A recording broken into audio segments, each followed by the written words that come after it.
I didn't know there was a term, emotional blunting. So here are the symptoms: inability to feel happiness and sadness, a fatigue, a mental fog, inability to concentrate, feelings disconnected completely from others, forgetfulness, difficulty making decisions, loss of sexual desire, lack of empathy, feeling numb.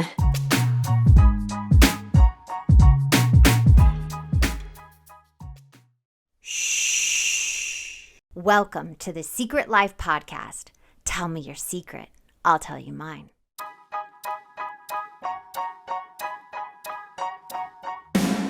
Sometimes you have to go through the darkness to reach the light. That's what I did.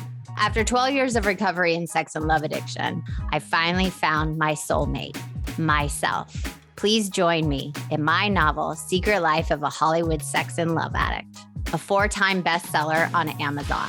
It's a brutal, honest, raw, gnarly ride, but hilarious at the same time. Check it out now on Amazon.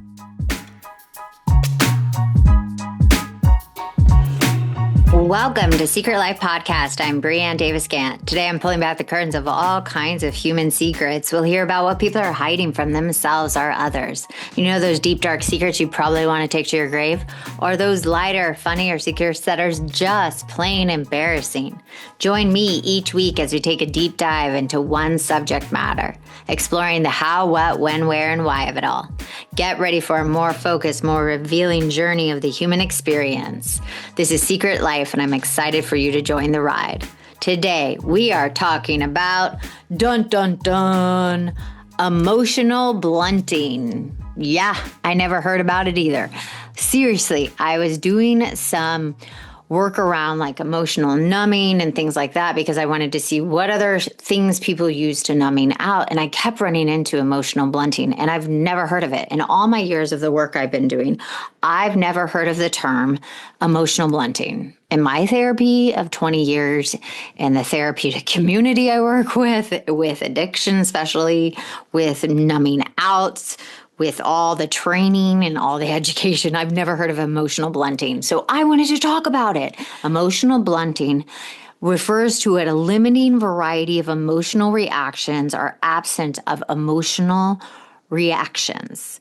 Despite knowing something's funny or something feels romantic or generous and that you should have an emotional reaction to this event, you do not. You have no reaction. You're flat. Like you're aware, I should be feeling sad, joyful, funny, ha ha ha, romantically feeling, and I feel flat. That's emotional blunting. It is when a person displays little emotional reactivity or expressions, feels little to no emotions at all. Simply, there is nothing. There is a blunting effect. It's blunted out. It impacts your relationship with others and how you experience the world. And I was like, holy fucking shit. This is like totally different from people numbing out and then not feeling. This is this thing that is in the body. Like it has nothing to do with substance. It's literally you are aware you're supposed to feel and you just feel nothing. And that happens after trauma. And usually you can get it back. But like, I didn't know there was a term, literally emotional blunting. So here are the symptoms: inability to feel happiness and sadness, a fatigue, a mental fog, inability to concentrate, feelings disconnected completely from others, forgetfulness, difficulty making decisions, loss of sexual desire, lack of empathy, feeling numb, and then attempts of self-harm. And then when I was doing this work, because I have this particular client and he is amazing, and I was like, what the fuck causes emotional blunting other than trauma? Because that I can connect. And then antidepressant medicines. And I have this thing where when you are on these antidepressant medicines, that it can do something to your brain after a while. It can literally change the chemistry of your brain and actually prevent you from feeling fully.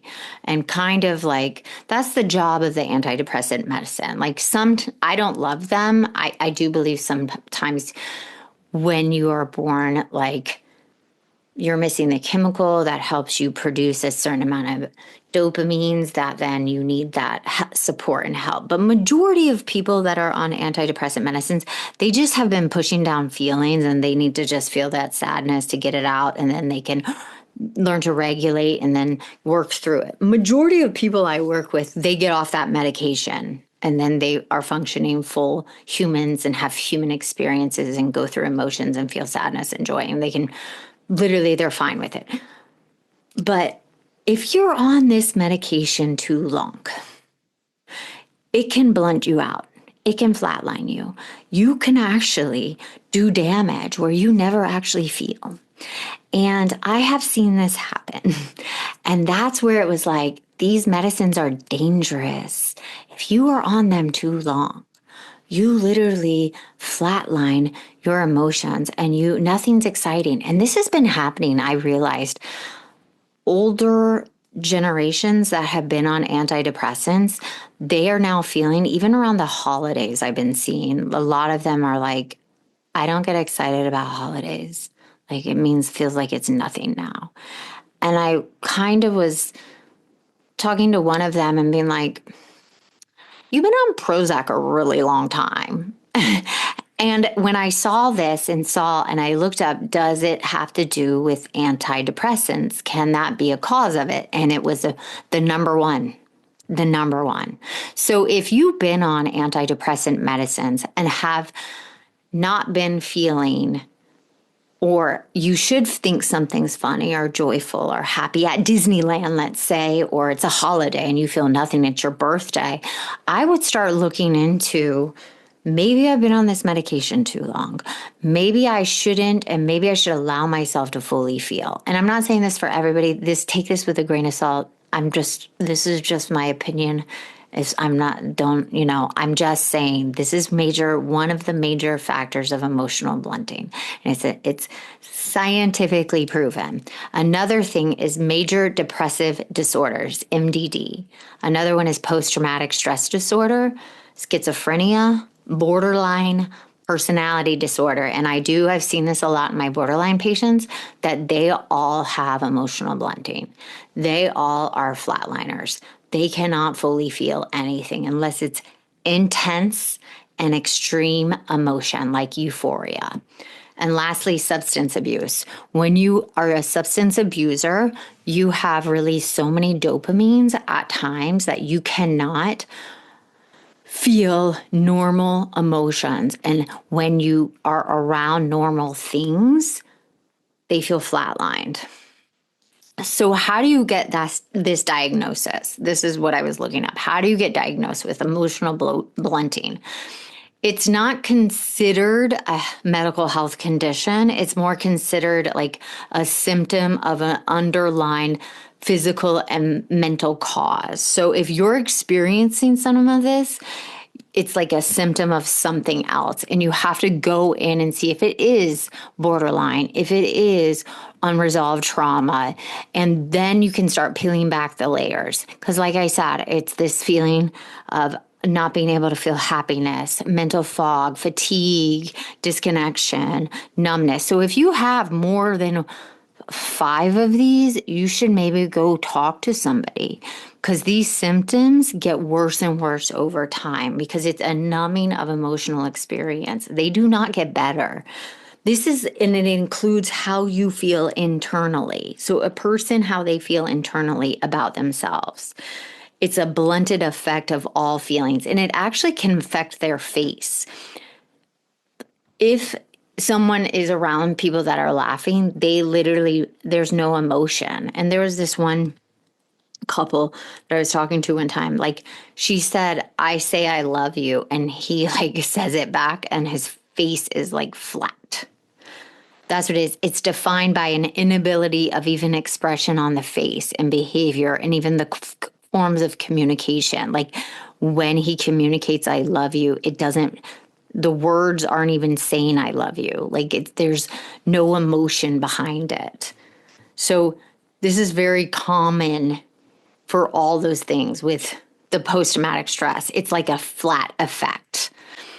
All right. So here are some of the things people are saying. All my emotions, both pleasant and unpleasant, feel like there's a toned down effect. Like my emotions lack intensity. I don't fully enjoy things that used to give me pleasure, such as beautiful places, beautiful things. Like I used to love those things and I don't anymore. Beautiful music. I don't experience any pleasurable emotions as I once did before. Like I don't even enjoy those things or those experiences. Another one, like emotional detachment. These are what things people say. I don't have much sympathy for people. I don't react to other people's emotions, their sadness, their anger, their upset, as I did before. I feel spaced out or distant from the world around me. I don't care about things as I did before. So those are the things a lot of people with emotional blunting have said. And another huge thing is there's a big loss of motivation. And a lot of things they say is, I don't feel the purpose of life. I don't feel what's the point? Why are we doing this? They're indifferent to the purpose of life.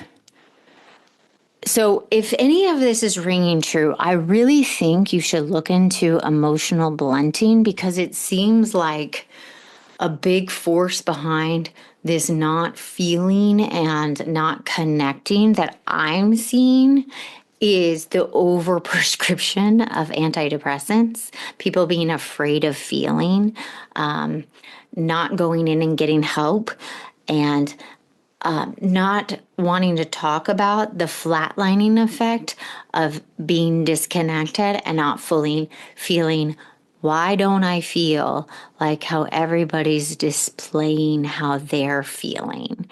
And when I was talking to someone that I work with borderline, and they were in a group of people, one of the ways that he was describing it was, everybody's laughing and I get the joke, but I'm like pretend laughing because I don't really think it's funny. Like I know I should think it's funny, but I don't really feel it's funny. Like I know I should feel it's funny, but I don't.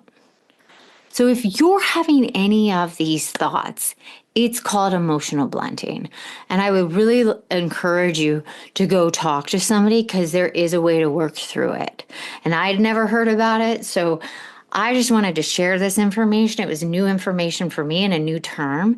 And please go get some help, because you don't have to be in this flatlined, dull, like blah state, because that is not a way to live. You don't need to live in this, because this life is beautiful. Even though it doesn't feel like it, you can actually feel again. Thank you for listening to Secret Life Podcast. I hope you enjoyed the show. I hope it was informative. Let me know what you want me to talk about. Send it over to secretlifepodcast@icloud.com. Until next time.